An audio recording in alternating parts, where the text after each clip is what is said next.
আসসালামু আলাইকুম রহমতুল্লাহ ওয়া আজকে জুম্মার দিন। জুম্মার দিন হচ্ছে হলো আমাদের ঈদের দিন।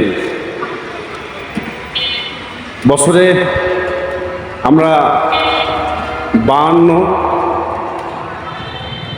আর ঈদুল ফিতর, ঈদুল আজহা 54, একটা সকল ঈদের ঈদ, ঈদে মিলাদুন্নবী একটা 12ই রবিউল আউয়াল।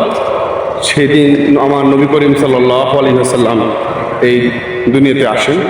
তো সকল ঈদের ঈদ মানে সকল খুশির খুশি আমার নবী করিম সাল্লাল্লাহু আলাইহি ওয়াসাল্লাম যেদিন দুনিয়াতে আসছিলেন, সেদিন আকাশ পাতাল সব কিছু নবীর আগমনে খুশি হয়েছিলেন। শুধুমাত্র একমাত্র বেজার হয়েছিলেন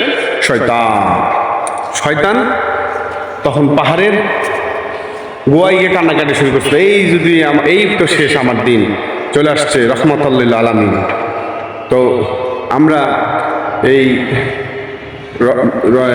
গরিবের ঈদ বলা হয়, গরিবের খুশি বলা হয়, বা গরিবের হজ বলা হয়। তো হজ